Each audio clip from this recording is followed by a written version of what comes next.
Halo, perkenalkan saya Karolin Honis, peserta apresiasi GTK tahun 2025, kategori pengawas dedikasi dari Dinas Pendidikan dan Kebudayaan Kota Bitung. Ini dikenal sebagai kota pelabuhan, memiliki potensi wisata bahari yang besar dan menjadi pusat aktivitas perikanan tangkap, industri pengolahan hasil laut, dan perdagangan antar wilayah.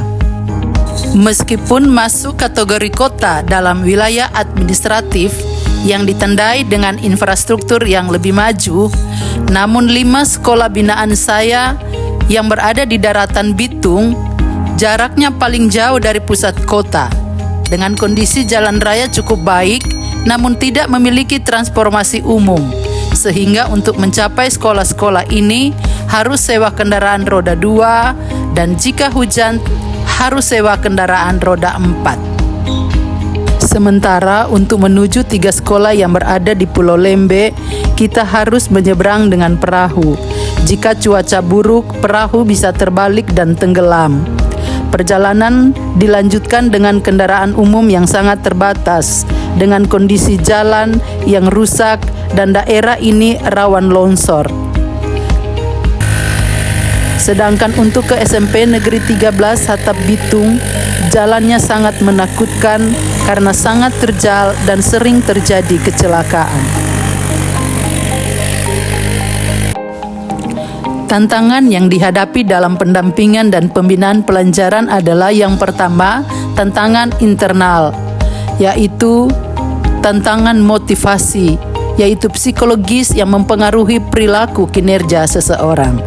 Dalam konteks pendidikan, motivasi yang rendah dapat mempengaruhi kinerja dan produktivitas. Oleh karena itu penting untuk memahami dan mengatasi tantangan motivasi untuk mencapai tujuan pembelajaran. Tantangan yang kedua adalah tantangan eksternal.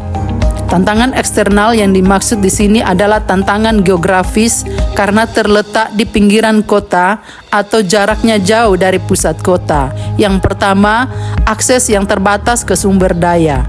Sekolah yang di pinggiran kota Bitung memiliki keterbatasan akses ke sumber daya pendidikan yang memadai seperti buku.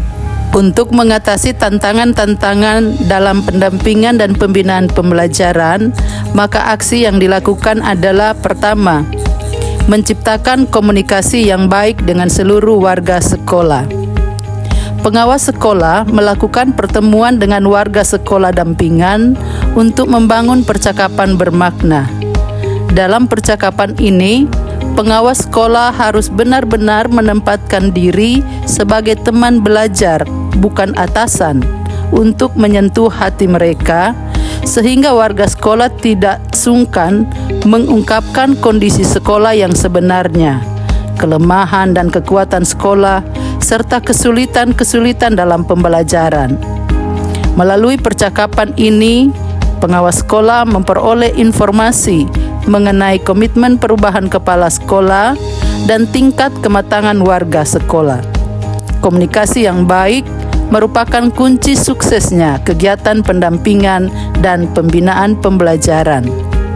Aksi yang kedua adalah intervensi pola pikir. Berdasarkan hasil percakapan awal tersebut, pengawas merasa perlu ada intervensi pola pikir, perubahan dalam cara berpikir dan bertindak. Perlu dicari kunci yang pas bagi pendidik satuan pendidikan untuk membuka pikiran dan hati agar tidak terbelenggu dengan paradigma berpikir yang kurang mendukung dalam pencapaian tujuan pembelajaran. Aksi yang ketiga adalah menyusun rencana pendampingan. Ketika komunikasi telah terbangun dengan baik, maka kegiatan selanjutnya akan dengan mudah dilaksanakan. Pengawas mulai menyusun rencana pendampingan dan pembinaan pembelajaran berdasarkan langkah-langkah berikut, yaitu pertama, memetakan komitmen perubahan. Yang kedua, menentukan strategi pendampingan sesuai dengan hasil analisis komitmen perubahan masing-masing kepala sekolah. Yang ketiga, menentukan metode pendampingan yang cocok digunakan disesuaikan dengan kadar kebutuhan setiap kepala sekolah berdasarkan diferensiasi dan gradasi strategi pendampingan, atau dengan kata lain, disesuaikan dengan kadar kebutuhan masing-masing sekolah. Langkah berikutnya, pengawas menentukan sekolah mana yang akan menjadi prioritas untuk pendampingan sesuai dengan kadar kebutuhan sekolah dampingan. Adanya kadar kebutuhan yang berbeda, maka frekuensi pendampingan antar sekolah dampingan dapat berbeda pula. Terdapat 3 tingkatan prioritas pendampingan, yaitu prioritas utama, menengah, dan akhir. Aksi keempat, pendampingan terhadap perencanaan program satuan pendidikan. Pengawas sekolah melakukan pengawasan melalui pendampingan, penyusunan rencana program kerja, dan anggaran sekolah berbasis data. Aksi yang kelima, pendampingan terhadap pelaksanaan program satuan pendidikan. Pengawas sekolah melakukan pengawasan melalui pendampingan untuk memastikan program-program sekolah berjalan dengan efektif. Aksi yang terakhir, aksi keenam, membangun ruang kolaborasi.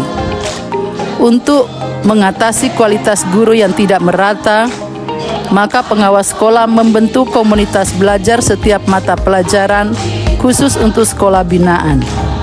Komunitas ini melaksanakan workshop penyusunan rencana pembelajaran, mulai dari analisis CP, menentukan TP, dan menyusun ATP, serta modul ajar lengkap dengan lampiran-lampirannya.